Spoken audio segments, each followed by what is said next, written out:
हमने अक्सर सुना है कि हर एक्शन का एक रिएक्शन होता है। आज की कहानी भी कुछ ऐसी ही है। ज़ैनब और सलीम, इन दोनों ने लव मैरिज की थी और दोनों आपस में बहुत खुश थे और उनका ये मानना था कि वो दुनिया की खुश नसीब कपल हैं और उनसे ज़्यादा कोई खुशकिस्मत और पुरसुकून नहीं है।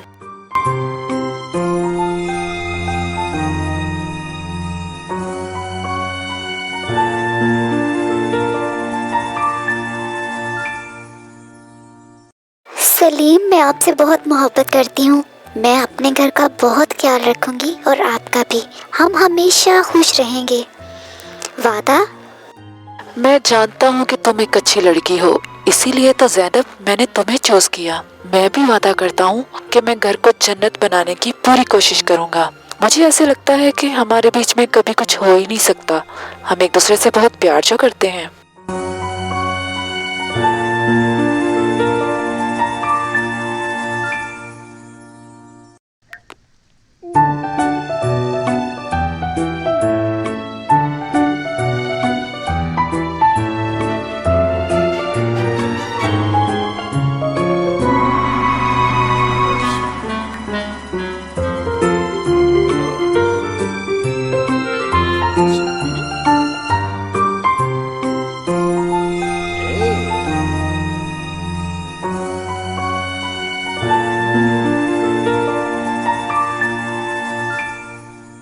Keen a Fimp.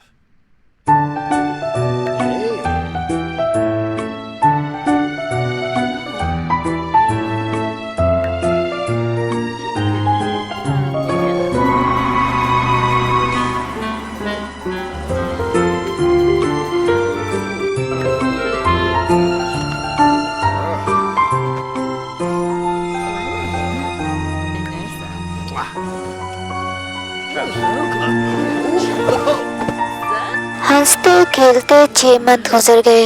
ज़ैनब के जागने से पहले ही सलीम नाश्ता बनाकर बैठा होता। सलीम जॉब पर जाता तो ज़ैनब काम करती और उसके आने का वेट करती। यूं करते करते बहुत अच्छी ज़िंदगी गुजर रही थी और फिर अचानक से लेकिन फिर ऐसा हुआ कि उनकी ज़िंदगी में लड़ाई ने जगह ले ली। हर सीधा काम भी उल्टा लगने लगा और दोनों के बीच में बहस और तकरार शुरू हो गई।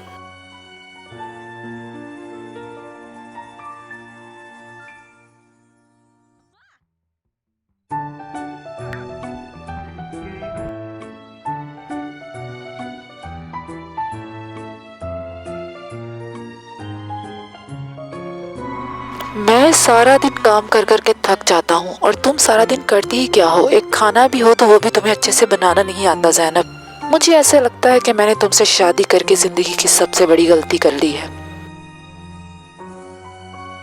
ओह सही, राइट। मैं तुम्हारा घर संभालूं, मैं तुम्हारे जूते उठाऊं, मैं तुम्हारे कपड़े धोऊं, मैं खाना बनाऊं, हर काम तो मैं करती हूँ। सलीम, तुम क्या करते हो? छोड़ दो फिर तो मुझे।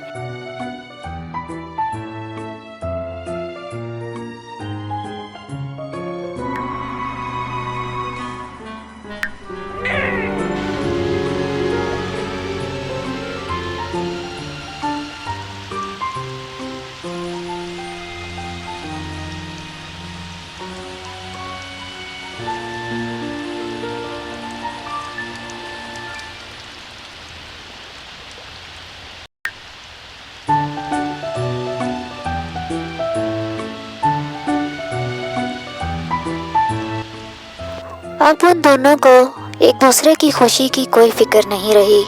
दोनों कब उठते, कब अपने अपने काम पे लग जाते, कोई पता नहीं था। वो कपल जो ये सोचता था कि वो दुनिया का खुश नसीब कपल है और कभी भी उनके बीच में बेसुकूनी नहीं हो सकती, वो बेसुकूनी का शिकार था। ऐसा भी नहीं था कि वो दोनों अपने रिश्ते की परवाह नहीं करते थे, उन्हें परवाह भी थी, लेकिन उन्हें समझ नहीं आ रही थी कि इतनी बेसुकूनी की वजह क्या है। दोनों खूब लड़ते। ज़ैनब भी चुप नहीं बैठती, बराबरी पे जवाब देती, लेकिन ज़ैनब अंदर ही अंदर परेशान थी कि अब सलीम वैसा नहीं रहा और सलीम परेशान था कि ज़ैनब वैसी नहीं रही।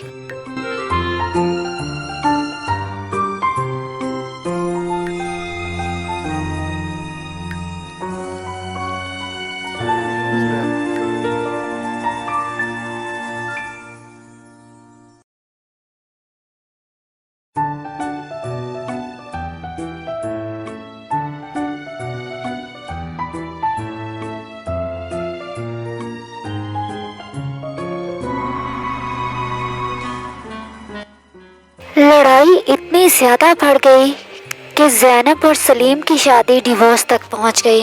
एक ही साल के अंदर अंदर दोनों बहुत ज़्यादा बदल गए। ज़ैनब ने अपने फादर को कॉल की ताकि वो उनको बुलवाकर सारे मामले को सॉल्व करे या फिर सलीम का घर छोड़ दे।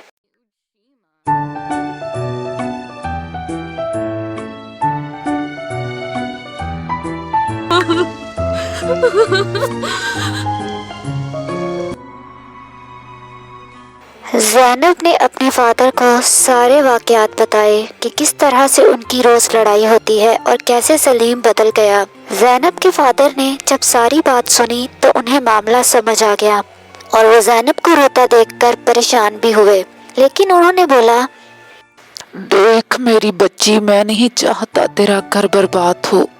मैं तुझे ये कहूँगा तू 1 मंथ और इधर रह सलीम के घर में। जब वो लड़ने लगे तूने जवाब नहीं देना। तूने कोई भी दरूद शरीफ शुरू कर लेना है जो तुझे आसानी से याद हो। हर लड़ाई जब भी शुरू हो तूने दरूद शरीफ पढ़ना है, समझी? ज़ैनब को अपने बाप की बात अच्छी लगी और उसने सोचा कि वो ऐसा ही करेगी। जब भी लड़ाई शुरू होगी वो दरूद पाक शुरू कर देगी।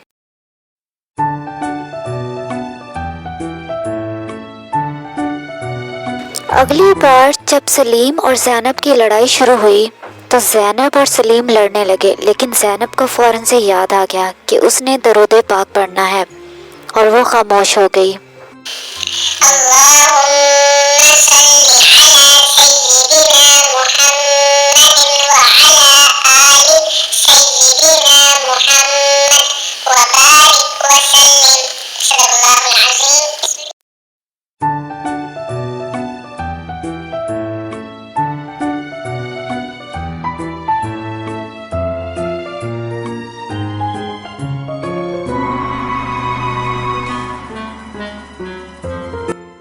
यूं हर बार जब भी सलीम लड़ाई शुरू करता तो ज़ैनब फ़ौरन से दरूद पाक पढ़ने लगती।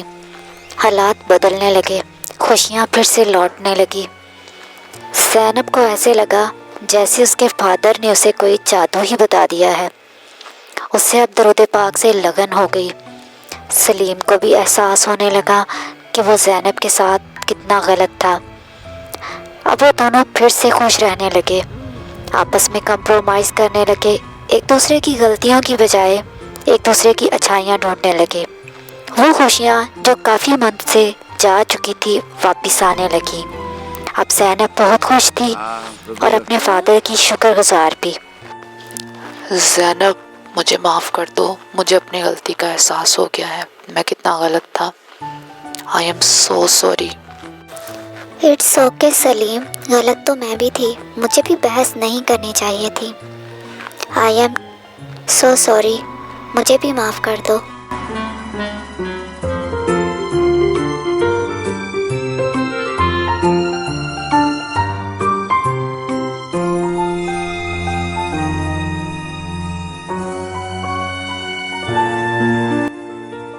ज़ैनब और सलीम के बीच में खुशियाँ फिर से लौट आई। ज़ैनब अपने फादर के पास गई और उन्हें बताया कि उन्होंने जो दरूद पाक वाली बात कही थी वैसा करने से उसका घर फिर से बस गया है और वह बहुत खुश है। फिर उसके फादर ने उसे समझाया, देखो मेरी बेटी, जब हम कोई एक्शन करते हैं तो उसका रिएक्शन होता है। जब तुमने कोई रिएक्शन नहीं किया और अल्लाह की तरफ रजू किया और दरूद शरीफ पढ़ा तो देखो तुम्हारा घर दोबारा से बस गया। हमेशा याद रखो कि कभी भी अच्छी ज़िंदगी गुजारने के लिए बराबरी के साथ मुकाबला नहीं करो। अगर दोनों में से कोई एक भी चुप रहे तो अच्छी ज़िंदगी हो जाती है और अच्छी गुजर जाती है। हमेशा सब्र करो। अब ज़ैनब और सलीम की शादी को 10 साल हो चुके हैं और उनकी एक 8 साल की बेटी भी है। ज़ैनब अपनी बेटी को बचपन से ही ये सीख देती है कि ज़िंदगी में कोई भी मुश्किल हो, सब्र करो और दरूद पाक पढ़ो, बड़े से बड़े मसले हल हो जाते हैं। अगर आपको हमारी स्टोरी अच्छी लगे तो please like, subscribe and share, और हमें कमेंट में बताइए कि हमें और क्या क्या बेहतरी करनी चाहिए स्टोरी को अच्छा बनाने के लिए।